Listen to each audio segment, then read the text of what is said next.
this is the interview here. We're going to be talking about my book, Basketball Greats. You ready for this, Timmy? Indeed I am.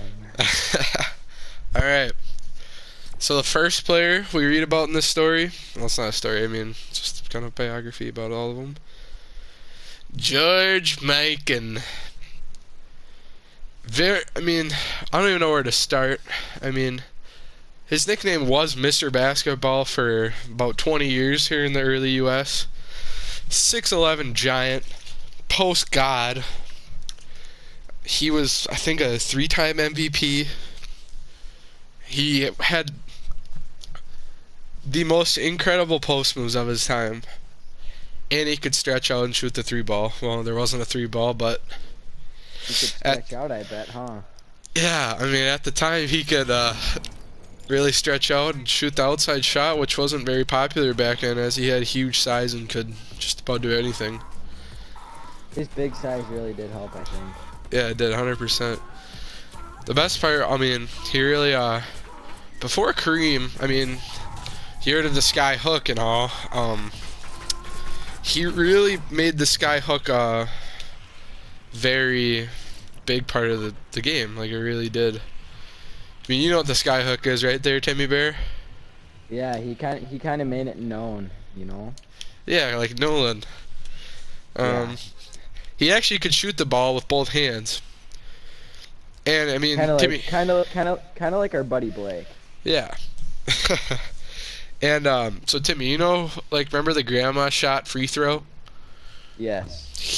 Before Rick Barry started doing that. Fun fact.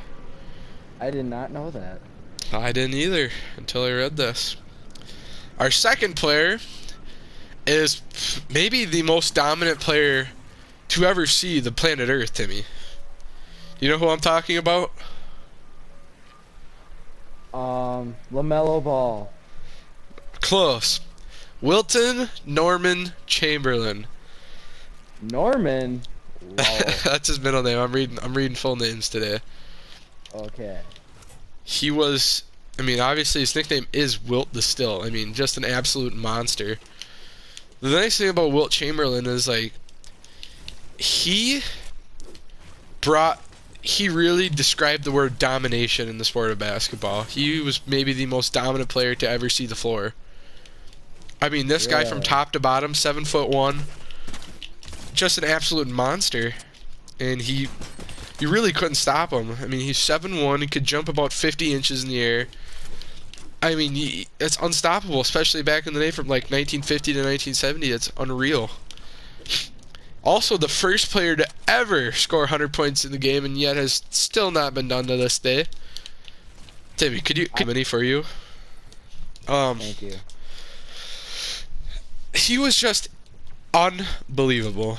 To this day, a lot of old heads would tell you maybe he's the greatest player to ever play. I don't think that, personally. There's a guy coming up who I think is the best, but he will remain unnamed.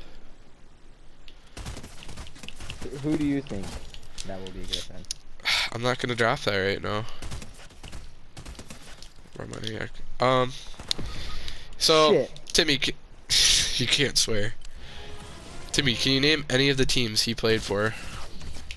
It's alright.